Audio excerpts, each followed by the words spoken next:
আমার মুখ ভয়ে আতঙ্কে এতটুকু হয়ে গেছে, চোখে পানি। আম্মাকে এমন ভয় পাওয়া অবস্থায় আমি আর কখনো দেখিনি। আম্মাকে জিজ্ঞেস করলাম, কি হয়েছে আম্মা? আম্মা বলল, বাবা, পাশের রুমে কারা যেন কথা বলছে। আমার শুনে খুব ভয় লাগলো। একটু কান পাতলাম। নিঝুম চারদিক, এই নীরবতার মাঝেই কথা বলার শব্দ পাওয়া যাচ্ছে। পাশের রুমে আসলেই কারা যেন কথা বলছে। আমি উঠে বসলাম, চলো দেখে আসি। আম্মা যেতে রাজি হচ্ছে না, ভয় পাচ্ছে। আব্বাও নেই, আব্বা থাকলে এত ভয়ের ব্যাপার হতো না। তপু উঠে গেছে এখন, সেও বলল, চলো দেখে আসি। আমরা দুজন উঠে দরজার দিকে গেলাম। আম্মা বারবার মানা করছে। আম্মার কথা শুনলাম না। দরজা পেরিয়ে ড্রয়িং রুমে এসেছি। অন্ধকারে একটু চোখটা সয়েছে। দেখি মানুষ। সেই অন্ধকারের রুমের সামনে 5টা মানুষ দাঁড়িয়ে আছে। সবাই কেমন যেন উঁচু। ওরা আমাদের দিকে আগাতে শুরু করল। আমি আর তপু ঘরে ঢুকে দরজা লাগিয়ে দিলাম। ঘরের বাইরে ওরা এসে দাঁড়িয়েছে। আমি, তপু আর মা জড়াজড়ি করে দাঁড়িয়ে আছি। হঠাৎ দরজায় বাড়ি পড়ল।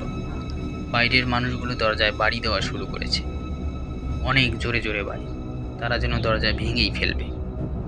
আমরা 3জন চিৎকার করছি, বাঁচার জন্য চিৎকার। আমাদের চিৎকারে যেন কেউ শুনতেই পারছে না।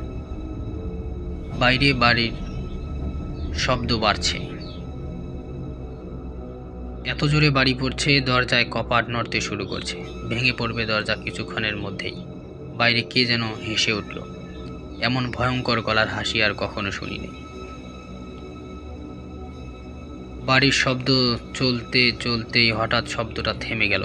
বাইরে আর কোনো শব্দ নেই, একদম নিস্তব্ধতা। আমরা তারপরও দরজা খুলিনি।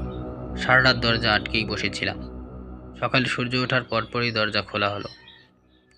দুপুরের দিকে কারফিউ শিথিল হয়েছিল জুমার নামাজের জন্য। সেই সময়টায় আমরা মামার বাসায় চলে গিয়েছিলাম, আর ফিরিনি সেই বাসায়। বাবা পরে গিয়ে আমাদের মালামাল নিয়ে এসেছিলেন। বাবাও গিয়ে দেখেছিলেন দরজার কপাট প্রায় ভাঙা। আমাদের 3জনের পক্ষে দরজার কপাট উভয় ভাঙা সম্ভব নয়। দীপু এটুকু বলেই থামল। আর কোনো কিছু বলার নাই তার, আর কিছু বলেও নেই সে। বাসাটার লোকেশন আমরা অনেকবার জিজ্ঞেস করেছি দীপুর কাছে। দীপু কোনোদিন বলেনি। এতে অনেকে ধারণা করছে দীপুর গল্পটা বানানো। আমারও তাই মনে হচ্ছে। ইচ্ছে করে দীপুর মতো সিরিয়াস ছেলে এমন একটা গল্প বানাবে, কেন যেন বিশ্বাস হয় না। হয়তো এমন একটা বাসা সত্যিই আছে। ঢাকা শহরের হাজার হাজার বাড়ির মধ্যে পড়ে আছে সেই বাসা। হয়তো আমি নিজেই সেই বাসায় থাকি এখন, আমি জানি না।